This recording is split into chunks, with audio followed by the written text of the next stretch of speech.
दज्जाल के आने के औकात करीब तर बताए गए हैं, लेकिन उसमें एक चीज ये भी है, एक अलामत ये भी मैं आपको बताऊं, दज्जाल उस वक्त जाहिर होगा जब उसके बारे में जिक्र करना छोड़ दिया जाएगा, यानी उलमा बयान करना बंद कर चुके होंगे, अवेयरनेस नहीं होगा। इसीलिए जब तक दज्जाल के बारे में बेदारी कायम रहेगी, उम्मीद ये है कि वो जाहिर नहीं होगा। हुजूर पाक सल्लल्लाहु तआला अलैहि वसल्लम के जमाने में एक सहाबी हजरत तमीम दारी, वो समंदर के सफर पर थे और उनकी कश्ती अचानक टूट गई या फिर रास्ता भटक गई, और वो रास्ता भटक करके किसी एक ऐसे जजीरे पर जाकर लगी जो अनजान था, जजीरा आइलैंड। और वहां हजरत तमीम दारी जाते हैं तो देखा अजीब व गरीब किस्म की मखलूक, और पहले वहां पर उन्होंने एक औरत को देखा जो काफी लंबे बालों से वहां पर जकड़ी हुई दिखती थी, और उसके बाद पूछा गया कि ये कौन से हम जजीरे में आ गए और ये कहाँ की मामला था। तो फिर हजरत तमीम दारी को ले जाया गया अंदर एक जगह पर, एक शख्स के सामने, वो बड़ी भयानक शक्ल का वहां मौजूद था। तो उसने हजरत तमीम दारी को पूछना शुरू किया कि तुम कहां से आए? अरब से आए। फिर हजरत तमीम दारी ने कहा मैं अरब से आया हूं, आखिरी रसूल आ चुके मोहम्मद सल्लल्लाहु तआला अलैहि वसल्लम। हजरत तमीम दारी ने कहा हाँ मैं उनका गुलाम हूं। फिर उस शख्स ने निशानियां पूछी, वो कौन था? वो दज्जाल था जो एक जजीरे में कैद है। हजरत तमीम दारी से उसने और भी कुछ निशानियां पूछी। ये तवील हदीस है, लंबी हदीस है, मैं आपको शॉर्ट में बता रहा हूं। कहा कि दरियाए तबरी का क्या हाल है, फलां का क्या हाल है, फलां चीज क्या किस कैफियत में है। तो आपने जब बताया हजरत तमीम दारी ने ये फलां कैफियत में है, ये फलां हालत में है, तो उसने कहा बस अभी और थोड़ा वक्त बाकी है मेरे आने को। फिर आप उस जजीरे से सही सलामत वापस अरब आ गए और रसूल पाक सल्लल्लाहु अलैहि वसल्लम की बारगाह में उन्होंने ये अपना वाकया पूरा सुनाया। तो अल्लाह के रसूल सल्लल्लाहु तआला अलैहि वसल्लम ने फरमाया वो दज्जाल है जिसको अल्लाह ने कैद कर रखा है, अनकरीब उसको छोड़ दिया जाएगा, वो जंजीरों से आजाद होकर आएगा और पूरी रूए जमीन पर फितना मचाएगा। वो दिन करीब आ गए। अब सोचो 1400 साल पहले हजरत तमीम दारी रज़ियल्लाहु तआला अन्हु जो सहाबी रसूल हैं, उन्होंने देखा यह अल्लाह का ये निजाम था जो जाहिर करना चाहता हो अल्लाह ताला, जिसकी वजह से हजरत तमीम दारी का उधर जाना हुआ और उसको देखना हुआ और वापस आकर खबर देना हुआ। उसके बाद रसूल करीम सल्लल्लाहु तआला अलैहि वसल्लम हर वक्त ये दुआ फरमाते थे, अल्लाहुम्मा इन्ना नऊज़ु बिका मिन फितनतिल मसीहिद दज्जाल। ऐ अल्लाह हम तुझसे तेरी पनाह मांगते हैं, ऐ अल्लाह हम तेरी पनाह मांगते हैं मसीह दज्जाल के फितने से। तो ये दज्जाल का फितना जाहिर होने के करीब है। उसकी अलामत जो बयान की गई वो तो बड़ी अलामतों में से तो एक ये है कि वो पूरी दुनिया में सच को झूठ साबित किया जा रहा होगा और झूठ को सच बताया जा रहा होगा। क्या ये मीडिया दज्जाली नहीं है? इसके लिए हम कहते हैं दज्जाल, ये अरबी लफ्ज है दजल से। दजल कहते हैं धोखा देने वाले को, सच को छुपाने वाले को, ये दजल व फरेब जिसको कहते हैं, उसी से दज्जाल है, बहुत बड़ा धोखा देने वाला। वो है शैतान, लेकिन वो खुदा बन करके लोगों के सामने आएगा। वो अपनी ऐसी ऐसी चीजें दिखाएगा कि आसमान से बारिश बरसाकर, जमीन से सब्जे उगाकर, बल्कि मुर्दे को वो जिंदा करके भी दिखाएगा। एक बड़ी आजमाइश होगी। तुम्हारे सामने अगर मुर्दे को कोई जिंदा करके दिखाए, क्या कहोगे? ईमान का बड़ा उस वक्त कठिन इम्तिहान होगा। और हदीस पाक में वो अपने एक हाथ में जन्नत और एक हाथ में दोजख लेकर के चल रहा होगा, दिखाएगा। और उसकी जन्नत में हरियालियां, बगीचे, सब कुछ होंगे, और जहन्नम में आग उगल रही होगी। और वो कहेगा जो मुझे मानेगा मेरी जन्नत में, जो मुझे इनकार करेगा मैं अपनी दोजख में डालूंगा। लेकिन फरमाया गया हकीकत में उसका उलट होगा, वो दज्जाल है, हकीकत को छुपाने वाला। जो उसकी जन्नत में जाएगा वो हकीकत में अल्लाह की दोजख में जाएगा, और जिसको वो अपनी दोजख में डालेगा वो हकीकत में अल्लाह की जन्नत में जाएगा। तो वो दजल और फरेब से काम लेने वाला।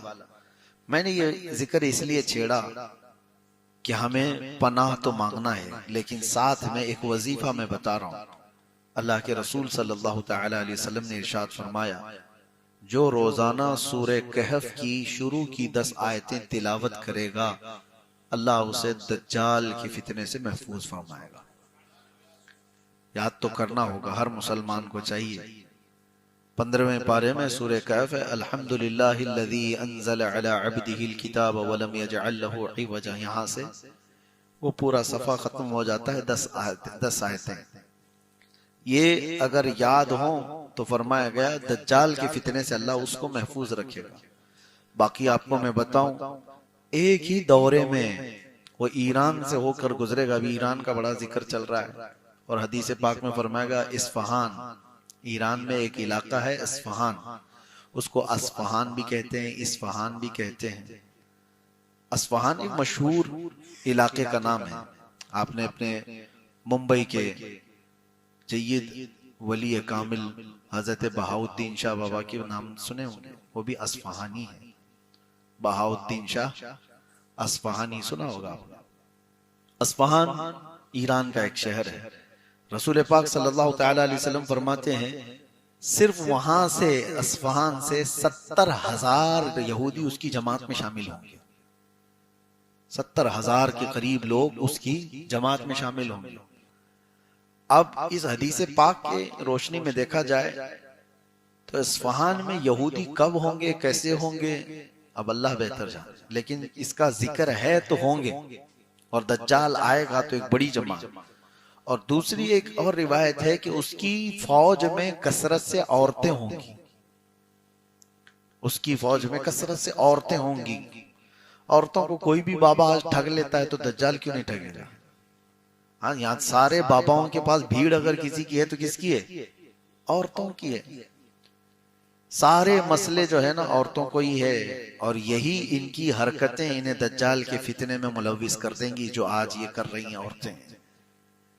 छोटी छोटी चीजों पर इनको बाबाओं के चक्कर लगाने हैं, इनको अपने मर्द को मुट्ठी में रखना है, शोहर को घर में रखना है, बच्चों को फरमाबरदार बनाना है। सारी चीजें ठीक है, हर चीज बाबा के गंडे और तावीज से नहीं होते। और कितनी औरतें ऐसी हैं जो औलाद के लिए बेटा चाहिए, बेटी चाहिए, और पता नहीं क्या क्या चाहिए, इस सिलसिले में वो बहकती चली गई। कितने तो ऐसे हैं जो हमारे सामने भी आकर के तारीफ करते हैं, फला बाबा बहुत पहुंचे हुए हैं, और इसलिए हम उनके पास जाते हैं। फिर चंद सालों के बाद पता चलता है कि उसने इनको ही पहुंचा दिया। मुआज़ल्लाहि रब्बिल आलमीन। कितने लोगों की इज्जतें लुट गईं, कितने वहां पर बर्बाद हुए। ये छोटी छोटी जगहों पर जब ये बहक जा रहे हैं तो आप सोचो दज्जाल तो रियल करके दिखाएगा। ये तो खाली वादा करके भेजते हैं ना। तुम्हारे 100% बंगाली बाबाओं के वो अखबार में आते भी हैं, ऐड आते हुए देखते होंगे, 100% रिजल्ट है, 110 भी आते हैं।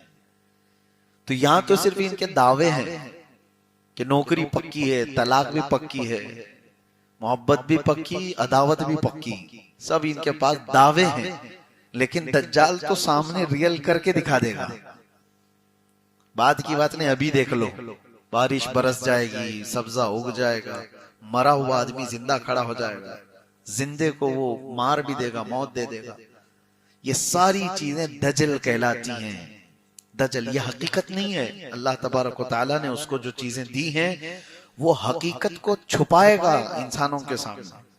और इसलिए हदीस पाक में बार बार इसके मुतालिक अवेयरनेस पैदा किया गया है कि ऐसे सख्त इम्तिहान में तुम्हें साबित रहना कितना बड़ा कठिन मामला है। और हुजूर ने फरमाया आदम अलैहिस्सलाम से लेकर कयामत तक आने वाले जमाने तक इससे बड़ा कोई फितना रोए जमीन पर नहीं होगा। दज्जाल के फितने से बड़ा फितना, सबसे बड़ा फितना है रोए जमीन का ही। उससे बड़ा फितना। और जिससे रसूलुल्लाह पनाह मांग रहे हो, हुजूर पाक सल्लल्लाहु ताला अलैहि वसल्लम पनाह मांगते हो रोजाना, तो फिर वो कितना खतरनाक फितना होगा। और हम लोग अभी आसानी से इसको सुन करके ऐसे ही गुजर जाते हैं। डरो कहीं ऐसा ना हो कि उस वक्त लोग देखा देखी माल के चक्कर में, शोहरत के चक्कर में उसके पीछे लग जाएं। हाँ, उसकी एक बात ये भी बताई गई, माल चाहिए तो वो भी उसके पास मिलेगा, फेम चाहिए वो भी उसके पास मिलेगा, पावर चाहिए, तख्त हुकूमत, वो भी उसके पास मिल जाएगा, बहुत जल्दी जल्दी वो चीजें दे देगा।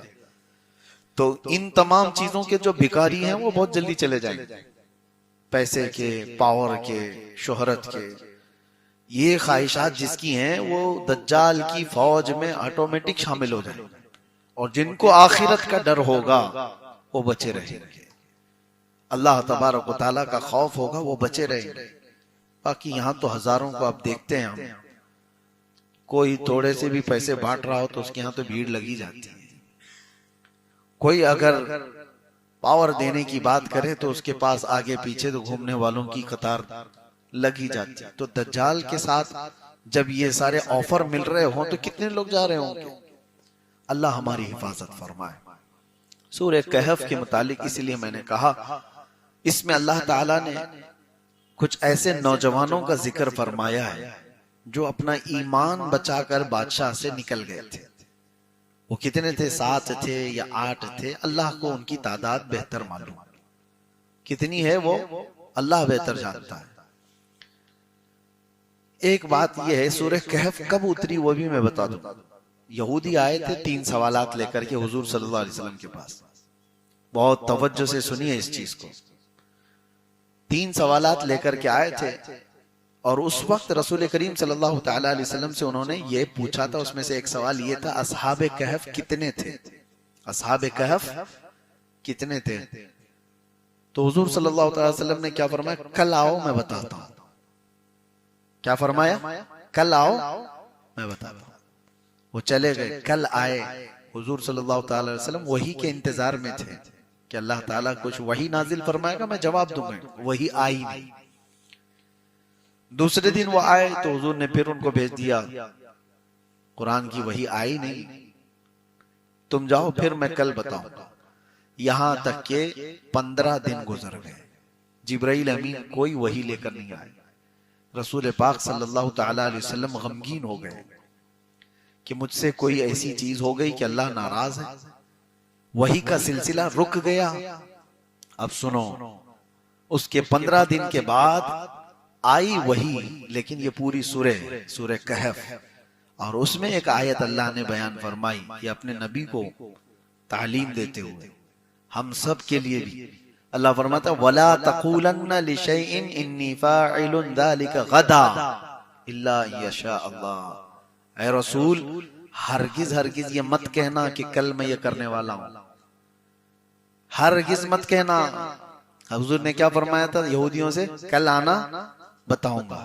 अल्लाह फरमाता, हरगिज ये मत कहना कि कल आना या कल मैं ये करने वाला हूं, बल्कि जब भी कल की बात आए तो कहना इंशाअल्लाह।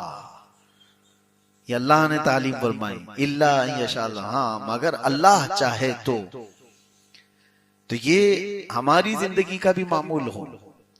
अब हम इंशाअल्लाह कहते हैं तो लोग कहते हैं पक्का बोलो ना।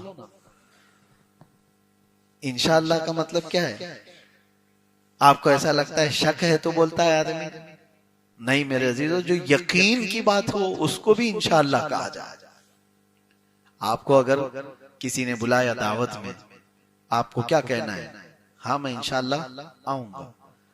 तो सामने वाले को ऐसा क्यों फील हो रहा है कि ये इंशाअल्लाह बोल रहा है, टालने वाला तो नहीं? ऐसा नहीं है, ये माहौल, ये मेंटेलिटी बनी हुई। बल्कि यकीन वाला जो तुम्हारा मामला होगा उसके लिए भी आप इंशाअल्लाह का ही इस्तेमाल करें। ऐसा होता था हमारे साथ। हम जब मिस्र गए थे शुरू में, हमारे हॉस्टल से जो कॉलेज जाने की बस होती थी, 80 नंबर की बस होती थी, वो जाती थी। शुरू में जब जाके खड़े हुए, हमको मालूम नहीं था, तो हम ड्राइवर से पूछते कि मदीना नस्र जाएगी ये, यानी हमारे कॉलेज जहां पर है। ड्राइवर कहता इंशाअल्लाह।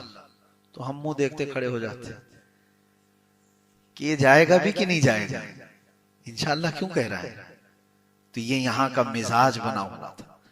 और वहां अरबों का हाल ये है कि यकीन वाली चीज भी, उसको जाना ही है वहां पर, वहीं जाने की बस है वो, उसके बावजूद भी वो कहता है इंशाअल्लाह बिइज़्निल्लाह। ये मुसलमानों की आदात में से है, सिफात में से है। हमारे वालिद फरमाया करते थे इंशाअल्लाह कहने के सिलसिले में, एक आदमी घोड़ा खरीदने जा रहा था और 50,000 रुपए लेकर के निकला था। इमाम साहब के पास आया, कहा कि हुजूर आज एक बेहतरीन घोड़ा खरीदने जा रहा हूं। तो हजरत ने कहा इंशाअल्लाह कहो। इसने कहा काहे को इंशाअल्लाह, पैसा भी तैयार, सब कुछ तैयार, मार्केट सामने है, अभी जाऊंगा शाम में घोड़ा लेके आऊंगा, सब कुछ रेडी है, फिर क्या इंशाअल्लाह कहना है। तो हजरत ने समझाया, लेकिन वो तुर्रम खां था, गया। घोड़ा बाद में खरीदूंगा, पहले होटल में बैठ के बिरयानी खाया, जम के बिरयानी खाया। और उसके बाद जब बिरयानी मुकम्मल हुई तो पता चला किसी ने जेब काट लिया, पूरे पैसों की पर्स ही मार लिया कोई। उसके बाद फिर उसकी हालत खराब हो गई। वहां तो होटल में पैसे देने को नहीं थे, तो होटल वालों ने प्लेट धुलवाए, टेबल साफ करवाए, सब कुछ करवाए। शाम में वो आया इमाम साहब के पास, मगरिब में पहुंचा। हजरत ने पूछा घोड़ा कहाँ है। तो उसने कहा कि हजरत घोड़ा बाद में, इंशाअल्लाह मैं होटल गया था, इंशाअल्लाह बिरयानी खाया, इंशाअल्लाह पैसे चोरी हो गए, इंशाअल्लाह टेबल साफ किया, इंशाअल्लाह प्लेट धोया, और इंशाअल्लाह अभी आ गया। अब जिंदगी भर इंशाअल्लाह। तो ये आपको इसलिए मैं अर्ज कर रहा हूं कि तुम्हारे साथ कोई हादसा हो जाए उसके बाद सीखोगे नहीं, बल्कि इंशाअल्लाह में वो ताकत है।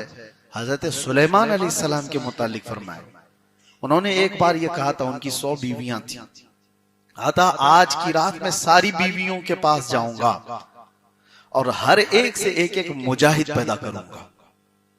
वो नबी थे, नबी की कुव्वत और ताकत 100 मर्दों से ज्यादा हो। उन्होंने कहा, लेकिन इत्तेफाक ऐसा हुआ कि आप सारी बीवियों के पास गए भी, मुलाकात भी हुई, किसी भी बीवी को हमल नहीं ठहरा सिवाय एक के। 99 बीवियों को नहीं और एक को, और उससे भी ये पता चलता है कि निहायत ही कमजोर बच्चा पैदा हो। और फिर रब तबारक व तआला की तरफ से तलकीन तालीम करते हुए सुलेमान अलैहिस्सलाम को कहा गया कि अगर तुम जाने से पहले इंशाअल्लाह कहे होते, हर बीवी से तुम्हारे मुजाहिद ही पैदा होता। नबियों के लिए तालीम है तो फिर आम लोगों के लिए क्या है। तो सूरह कहफ जो उतरी वो भी इसी बात पर आई थी। बहरहाल अल्लाह तबारक व तआला ने उसमें 7 नौजवानों का जिक्र किया, या 8, जितने भी थे वो 7 थे या 8 थे, अल्लाह को उनकी तादाद बेहतर मालूम। और वो ऐसे लोग थे जिन्होंने अपना ईमान बचाया था उस बादशाह से, जो बादशाह उस वक्त बुत परस्ती में था, कुफ्र और शिर्क में मुब्तला था। और ये वो लोग थे जो दीन ईसा पर थे, ईसा अलैहिस्सलाम के सच्चे दीन पर कायम थे। और एक गार में जाकर के सोए तो अल्लाह ने उनको 300 साल तक की नींद दे दी। 300 साल के बाद उठे। उसका जिक्र सूरह कहफ में है कि वो कैसे सो रहे थे। वहां पर सूरह वो जो गार था उसमें कैसे सोते थे। कुरान में अल्लाह फरमाते हैं, तरशम्स इज़ा तलअत तज़ावरु अन कहफिहिम ज़ातल यमीन व इज़ा गरबत तक़रिदुहुम ज़ातश शिमाल। तुम देखोगे सूरज जब पूरब से निकलकर पश्चिम की तरफ जाता है तो उनके गार के बिल्कुल ऊपर से नहीं जाता, कभी इधर हो जाता है और कभी इधर हो जाता है, ताकि तेज धूप की लौ उनके जिस्मों पर ना पड़े।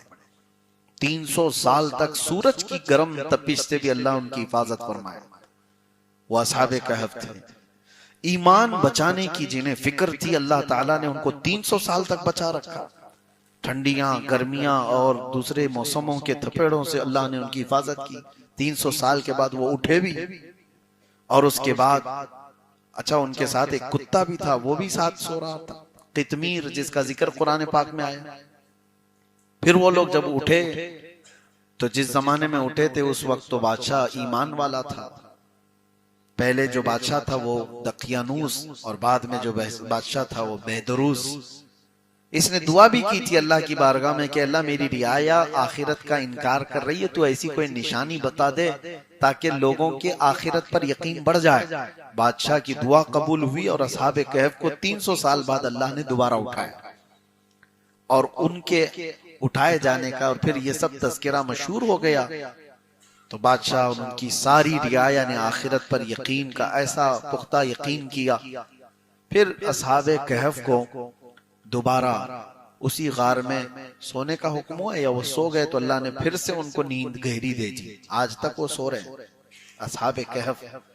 और अल्लाह तबारक व तआला फरमाता है कि तुम उन्हें देख नहीं सकोगे। अल्लाह तबारक व तआला फरमाता है कि तुम उन्हें देख नहीं सकोगे। लवित्तलअत अलैहिम लवल्लैत मिनहुम फिरारा, अगर तुम में से कोई उन्हें देख लेगा तो पीठ फेर कर भाग जाएगा। उनका रौब अल्लाह ने कहफ में रखा है, गार में। और एक रिवायत ये भी है कि बादशाह ने सोने के ताबूत बनाए और उसमें उनके जिस्मों को रखा गया। लेकिन 2 ही दिन के बाद वो ख्वाब में आए, बादशाह से कहा कि हमें इस सोने के ताबूत से हटाओ, जिस जमीन पर हम सोए थे उसी पर हमें सुलाओ। फिर वो सोने के ताबूत अलग कर दिए गए और फिर वहां पर जिस जमीन पर वो थे उसी जमीन पर उन्हें रख दिया गया और फिर गार को बाहर से बंद कर दिया गया। लेकिन कुरान में एक जिक्र ये भी मिलता है कि जिस दिन वो अंदर गए और सोए उस दिन की तारीख रकम कर ली गई और हर साल उस तारीख पर बादशाह और सारी रियाया वहां जमा होते और वहां इबादत करते। यही तो औलिया कामिलीन के वफात के दिन सुन्नी भी किया करते हैं। कुरान पाक से कि जो बुजुर्गान दीन के इंतकाल का या फिर उनकी दुनिया से जाने का दिन है, उसके लिए बादशाह वक्त ने और उनकी रियाया ने मिलकर के वहां पर लनत्तखिदन्न अलैहिम मस्जिदा, उसमें जिक्र है कुरान पाक में। अल्लाह ताला ने फरमाया, बहरहाल ये जिक्र मैंने इसलिए किया है कि ऐसे नौजवान जब अपने ईमान की हिफाजत की फिक्र करने लग जाएं तो अल्लाह ताला फरमाता है इन्नहुम फितियतुन आमनु बिरब्बिहिम वज़िदनाहुम हुदा। ये कुछ नौजवान थे जो अपने रब पर ईमान लाए तो हमने उनकी हिदायत ज्यादा कर दी। आज भी जो नौजवान जवानी की हालत में ईमान की फिक्र करता है, अल्लाह उसकी हिदायत को इजाफा कर देता है, उसकी हिदायत के रास्ते और खोल देता है। एक बार नौजवान कोई फिक्र तो करे कि अल्लाह मेरा ईमान बचा दे, अल्लाह मेरा ईमान महफूज कर दे। सीरियसली, ये तो जुबानी नहीं कह रहा हूं, सीरियसली अगर किसी को फिक्र हो तो रब तबारक व तआला उसकी हिदायत के रास्ते और खोल देता है, बचने के रास्ते बहुत बना देता है और उसकी हिदायत के रास्ते इतने होते हैं कि वो खुद अंदाजा नहीं कर सकता।